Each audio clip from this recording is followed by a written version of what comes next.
Imagine a young woman in her 20s who steps into the elite world of New York City, presenting herself as a wealthy German heiress with a $60 million trust fund. She dazzles socialites, mingles with the rich and famous, stays in the most exclusive hotels, and is on the brink of opening a high-end art club in Manhattan. But beneath the surface, it's all a facade. This is the story of Anna Delvey, whose real name is Anna Sorokin, the woman who became infamous as the fake heiress. Today we'll dive into her background, how she pulled off her audacious scams, her eventual downfall, and the lessons her story has to offer. Anna Sorokin was born in 1991 in a small town near Moscow, Russia. Her family wasn't wealthy.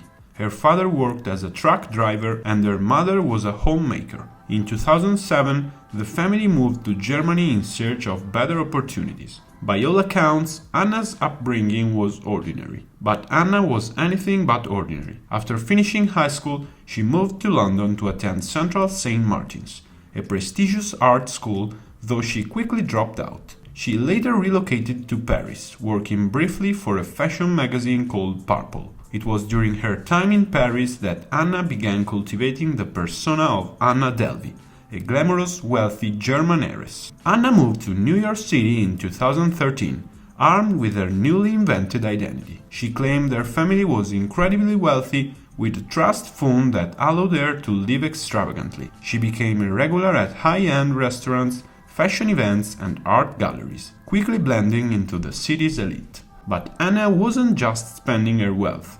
She was networking. She rubbed shoulders with influential figures, befriended socialites, and charmed her way into exclusive circles. Her ultimate goal: to open the AnnaDelvey Foundation, an ultra-luxurious art club complete with exhibitions, a bar, and a restaurant. Her ambitious plans required significant funding, around $25 million, and this is where her schemes began to unravel.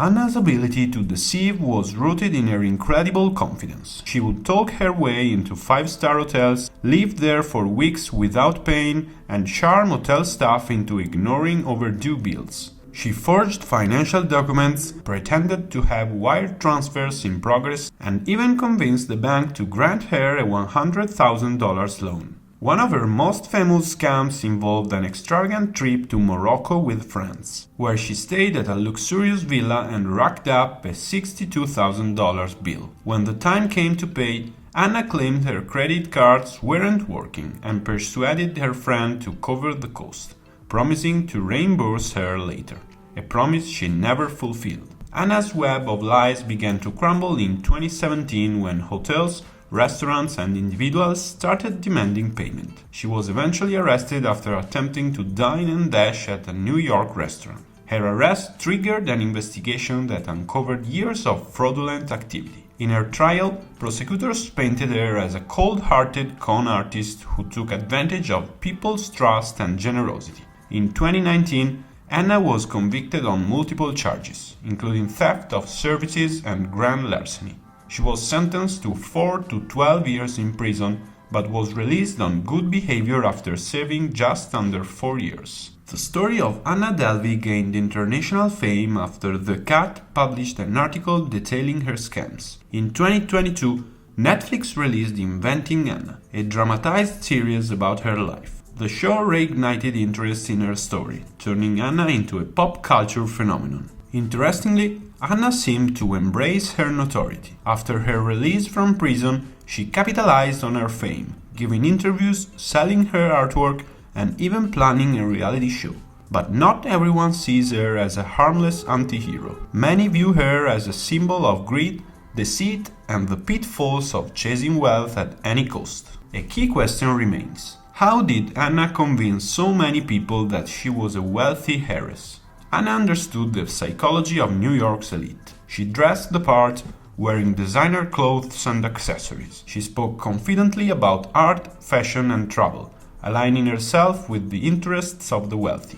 Second, she exploited people's desire to be associated with someone important. By name-dropping powerful individuals and pretending to belong to the elite, She made herself seem untouchable. Finally, Anna thrived in a world where appearances matter more than substance. Her story is a cautionary tale about how easily people can be deceived when they focus on surface-level status rather than genuine connections. One interesting detail is how Anna managed to fool high-end hotels into letting her stay without payment. She often provided fake wire transfer confirmations, buying herself enough time to enjoy weeks of luxury before staff realized the payments were never coming. In one case, she charmed her way into New York's 11-Howard Hotel, where she became so well known that employees treated her like a VIP, even though she owed them thousands of dollars. Another fascinating tidbit is that Anna didn't just scam individuals and businesses. She also duped a private jet company into letting her charter a $35,000 flight to Nebraska.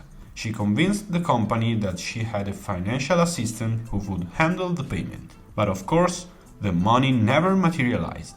Finally, even in prison, Anna found ways to maintain her image. She reportedly curated her outfits for court appearances, ensuring that she looked stylish and composed despite facing serious charges. Her courtroom wardrobe even sparked debates online, with some people questioning whether she was treating her trial as a fashion show.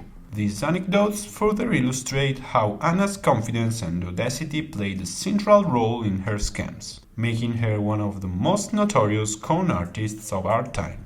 Before we conclude, let's take a moment to reflect on what Anna's story says about modern society. In a world dominated by social media and image-driven culture, Anna Delvey's rise and fall feel almost inevitable. She played on our collective obsession with status and success, turning it into a weapon of deception. Her story also highlights the blurred lines between ambition and fraud. While her actions were criminal, they also underscore how society often celebrates audacity and risk-taking until someone crosses the line. Anna's tale isn't just about her, it's about the culture that allowed her to thrive. As we wrap up, Anna Delvey's tale serves as a modern-day parable about ambition gone awry. Her ability to manipulate New York's elite is both fascinating and troubling, raising questions about the value we place on wealth, status, and appearances. What do you think of Anna Delvey's story? Was she a master manipulator or simply a product of a system obsessed with image and privilege? Let us know in the comments. Also, share your thoughts. If given the chance, would you watch a reality show about Anna's post-prison life? And finally, what lessons do you take away from her audacious journey? Thanks for watching, and don't forget to like, subscribe and hit the notification bell for more stories about ambition, fraud and the lessons they teach us. See you in the next video.